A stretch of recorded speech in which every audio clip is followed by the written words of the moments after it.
Best varicose wines చికిత్సనే పొందండి. నొప్పి లేని చికిత్స కోసం సంప్రదించండి ఎబిస్ హాస్పిటల్. నమస్తే రమగారు. నమస్తే జయ. రమగారు, శివభక్తుల కథ ఏదైనా ఒకటి చెప్పుకుందామా? శివభక్తుడి కథ అనద్దు దీన్ని, కుబేరుడి కథ.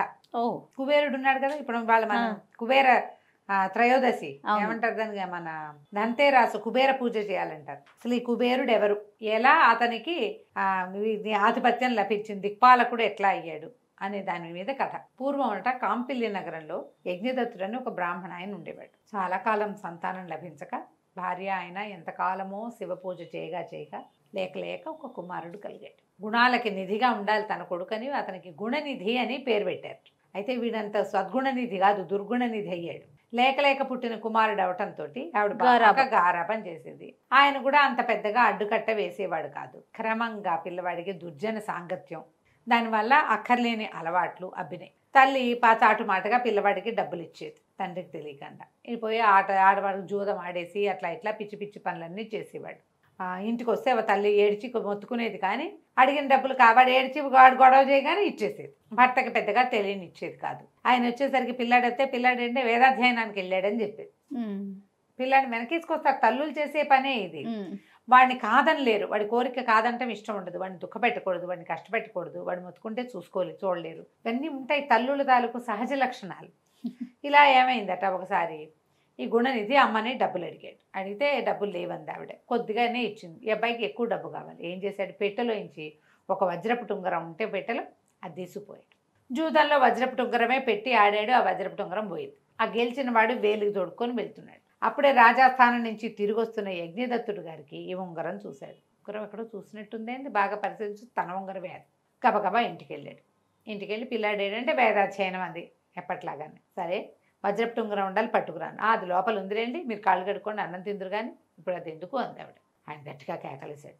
పట్టుకురామని చెప్పానా అంటే లేదు, ఉంగరం వెతికేశారు కదా. ఆయన నెత్తి కొట్టుకున్నాడు. మన ఇంట్లో ఉండవలసిన వజ్రపు ఉంగరం ఎవడో తాగుబోతూ తిరిగిపోతూ జూతగాడైన వాడి వేలికి ఎలా ఉంది? ఏం జరిగిందంటే అప్పుడు ఆవిడ మెల్లిగా చెప్పేసింది. పిల్లవాడికి బాగా దురభ్యాసాలైనా ఎప్పుడూ డబ్బులు అడుగుతాడు. మొన్న 2 రోజుల నాడు అడిగాడు, నేను ఇవ్వలేదు, ఎక్కువ ఇవ్వలేకపోయాను, నా దగ్గర లేవు, వాడు పెట్టెల నుంచి వస్తువు తీసుకుపోయాడేమో అని వాళ్ళ ఏడ్చింది. ఆయన నెత్తి కొట్టుకున్నాడు. గుణనిధి అని పేరు పెడితే వీడు సుగుణాల ప్రోగవాల్సింది పోయి దుర్గుణనిధి అయిపోయాడేమిటే? పిల్లల్ని గారాబం చేయొచ్చా? ఈ గారాబంతో చూడు ఇట్లా అయింది. చదువు రాకపోయినా పర్వాలేదు, కానీ దుర్గుణాలు రాకూడదు. అది చదువు రాకపోతే చదువు రాలేదన్నమాటే. ఇలాంటి అలవాట్లు చేసుకుని ఇంట్లో కూడా దొంగతనాలు చేస్తే ఏ రకంగా చేస్తాం మనం? ఆయన చాలా దుఃఖపడ్డాడు. అయితే అప్పుడే వాకిట్లోకి వచ్చిన గుణనిధి ఇవన్నీ వినేశాడు. భయం వేసింది వాడికి, తండ్రి దండిస్తాడని. దండన అలవాట్లేదు, ఏవో 2 దెబ్బలు తిందాం అని అనుకునే రకం వేరే. అవును, ఇంట్లో నుంచి పారిపోయాడు. అయ్యో, పారిపోయి ఏదో వేరే గ్రామాంతరానికి వెళ్ళిపోయాడు. 2 రోజులు రోడ్ల మీద పడి తిరిగాడు. ఆకలి ప్రాణం పోతాం, డబ్బులేవి. అయితే ఆ ఊళ్ళో ఒక శివాలయం ఉంది. ఆ రోజున కార్తీక ఏమంటారు దాన్ని, శివరాత్రి రోజున ఆ దేవాలయంలోకి ప్రవేశించాడు. దేవాలయంలో బోల్డని నైవేద్యాలు పెట్టారు. ఎవరు ఏమీ ప్రసాదం పెట్టే పరిస్థితిలో లేదు, ఎవరి దారిని వాళ్ళు ఉన్నారు. సరే, అర్ధరాత్రి దాటిపోయింది. తెల్లవారు 3 గంటలకి మళ్ళీ ఓ పక్కన ఎక్కడో పడుకున్నాడు. కానీ శివాలయం అంతా మంచి గందరగోళంగా వీళ్ళు భజన చేస్తున్నారు, పూజలు.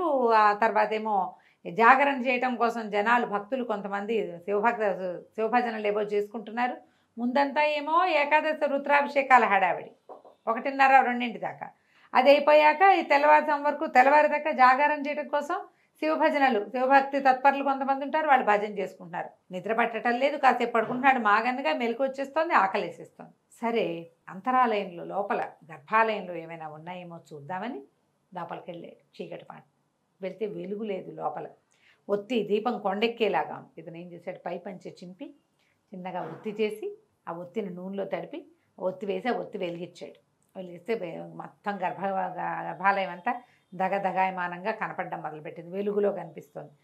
ఆహార పదార్థాలు ఏవో ఉన్నాయి, స్వామివారికి నివేదన చేసిన పాలు, పెరుగు, నెయ్యి, తర్వాత ఏమో పానకము, పంచామృతము, కొంత వడపప్పు, అక్కడి నుంచి ఏదో అన్నబలి కూడా, అన్న వ్యవహార విశేషం కూడా ఏదో కనపడుతుంది. ఓ పాత్ర ఏదో చేత్తో పుచ్చుకున్నాడు. తిందామని పుచ్చుకునేసరికల్లా అది పక్కనే ఉన్న గంటకి తగిలి గంట పడిపోయి గంటంగుమని మోగేసరికల్లా దొంగ దొంగ దొంగ అని అరిచాడు. అది ఎప్పటిదాకా 3:15 అయిపోయింది. 3:45 అయింది. సూర్యోదయానికి దగ్గరలో అరిచి కేకలు పెట్టారు. ఆయన కంగారు పడి కాళ్ళు తొక్కుంటూ బయటికి పరిగెత్తుకుంటూ వచ్చేసాడు గుండెని. ఈ రావటంలో ఏమైంది, శివాలయంలో ఏమవుతుంది, గర్భాలయానికి ఎదురుకుండా నందీశ్వరుడు మోహరించి కూర్చుని ఉంటాడు. దేవాలయంలో ఇక్కడ పెద్ద నంది తను తొట్టుపాటు పడి గుమ్మానికి కాళ్ళు తట్టుకుని ఆ నంది తాలూకు కొమ్ములు తగిలి చనిపోయాడు. పడిపోయాడు పక్కకి. ఆ నంది కొమ్ము నెవరిగంతకి ఎక్కడో తగిలింది, మర్మఘాతమై మరణించాడు. దీపాలు పుచ్చుకొచ్చి చూశారు, అయ్యో అయ్యో వీడెవడో శివాలయంలో మరణించాడు అన్నారు. బయటికి మోసుకొచ్చారు. ఇంతలో ఏమైంది, ఎంభట్లు వచ్చేసారు. వాళ్ళ వెనకాలే శివభట్టులు కూడా వచ్చారు. వీళ్ళు మేము తీసుకెళ్తామంటే మేము తీసుకెళ్తామన్నారు. ఇంతలో కైలాసం నుంచి బ్రహ్మాండంగా పెద్ద విమానం వచ్చింది. ఒక అట్టహాసంగా శబ్దం వినపడింది ఆకాశంలో నుంచి. యమభట్లారా, వీడెంత పాపిష్టివాడైనా జూదరి వ్యసనపరుడైనప్పటికీ శివరాత్రి నాడు ఉపవాసం చేసి శివ సన్నిధిలో దీపం వెలిగించి నందీశ్వరుని వల్ల మరణించాడు. ఉపవాసం చేసే జాగారం కూడా చేసినట్టే తెల్లవారుజామున. కాబట్టి వీడికి శివ సాయుధ్యం తప్పదు, మీరు జీవుడిని వదిలిపెట్టేయండి అంటే వదిలేశాడు. ఆ జీవుడు ఈ గుణనిధి కైలాసానికి వెళ్ళిపోయాడు. ఎంతకాలమో పరమేశ్వరుడి సన్నిధానంలో ఉండి తన కర్మఫలం అంతా తీరిపోయాక, అంటే ఎంతకాలం అతను అక్కడికి ఉండటానికి అవకాశం ఉందో అంతకాలం ఉండి భూలోకంలో మళ్ళీ ఒక రాజుగా జన్మించాడు. అరిందముడు అనే పేరుతోటి. ఈ అరిందముడు ఎవరు? కళింగరాజ మహారాజ కుమారుడు. కళింగ యువరాజుగా జన్మించాడు. పుట్టుకతోటే మహాశివ భక్తుడు అయ్యాడు. శివాలయంలో మరణించిన ఫలితం అనమాట. శివ సాయుధ్యంలో ఉన్నాడు కదా. శివకేశవులకి అభేదమని చాటి చెప్పాడు. ఎన్నో శివాలయాలు కట్టించాడు. ప్రతిరోజు నిత్య శివార్చన పరుడుగా ఉన్నాడు. ప్రతి పౌర్ణమి, ప్రతి ఏకాదశి ఇవి చేసేవాడు. ప్రదోష కాలార్చన విశేషంగా చేసేవాడు. ఎంతమందో బ్రాహ్మణులకి భూరి దానాలు ఇచ్చాడు, అగ్రహారాలు ఇచ్చాడు, చెరువులు తవ్వించాడు. ఎంతకాలమో. తర్వాత మరణాసన్న స్థితిలో అష్టాక్షరి జపిస్తూ నారాయణ మంత్రాన్ని జపిస్తూ, నారాయణ నామం అనుకోవాలని చెప్తారు కదా, అష్టాక్షరిని జపిస్తూ మరణించాడు. మరణించిన తర్వాత ఇతను ఎక్కడ జన్మించాడు? మూడో జన్మ, తర్వాత జన్మ పులస్త్య బ్రహ్మ.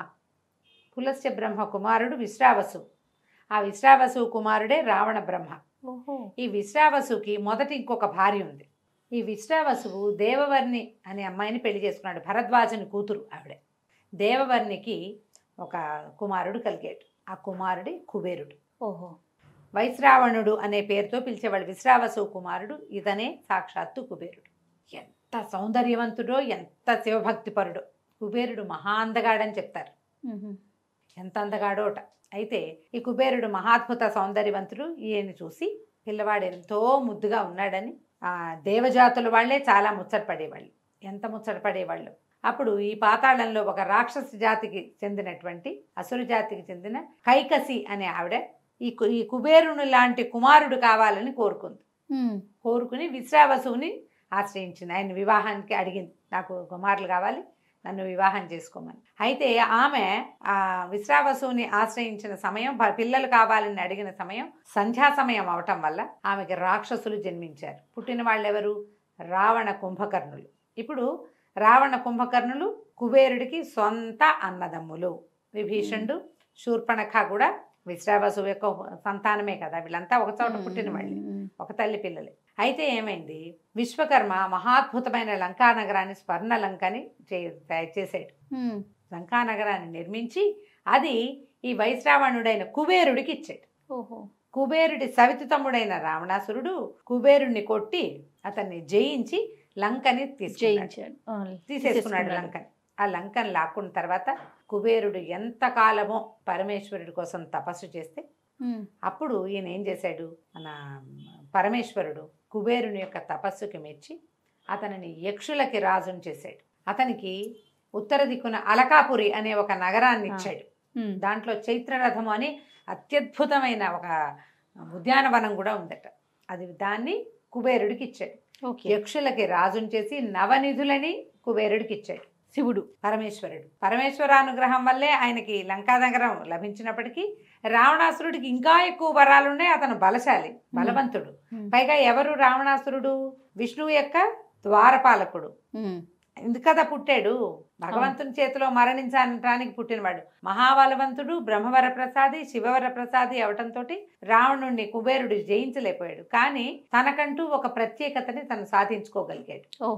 శివ సాధన వల్ల, శివభక్తి, శివుని యందు తపస్సు చేసి నాకు అది కావాలి ఇది కావాలని అడగల. పరమేశ్వరుడే అతని భక్తికి మెచ్చి అతనికి ఆ అలకాపురిని, అందులో చైత్రరథాన్ని సృష్టించి ఒక పూర్తి జాతికి యక్షులు, అంటే దేవయోనులలో దేవతలు కాకుండా కిన్నరులు, కింపురుషులు, యక్షులు వాళ్ళంతమంది ఉన్నారు. అందులో యక్ష జాతికి అధిపతిని చేశాడు కుబేరుణ్ణి. ఈ కుబేరుడే తర్వాత కాలంలో ఈ నవనిధులే కాకుండా లక్ష్మీదేవిని ప్రార్థించి ధనాధిపతి అయ్యాడు. మనం ధనదుడే కదా. ఇప్పుడు మనం చెప్పింది కుబేరుడు అంటే అతని దగ్గర డబ్బులు ఉన్నట్లే. ఆ కుబేరుడినే పూజించాలంటారు. అతను కుబేరుడు మహాశివ భక్తుడిగా చెప్తారు కదా. ఎక్కడ గుణనిధి ఎలా కుబేరుడు అయ్యాడో శివానుగ్రహం వల్ల ఇలాంటి అవకాశాలు లభిస్తాయి. పరమేశ్వరుని ప్రార్థించిన వాడికి ఐశ్వర్యకారకుడు పరమేశ్వరుడు, మోక్షకారకుడు కూడా. శివానుగ్రహం లభిస్తే ఐశ్వర్యము లభిస్తుంది, అంత్యంలో మోక్షం కూడా లభిస్తుంది. మన జీవితానికి మన జన్మకి కావాల్సింది అదే కదా, మోక్షమే కదా. మోక్షమే కదా. బాగుంది రమ్మగారు. నమస్తే. నమస్తే.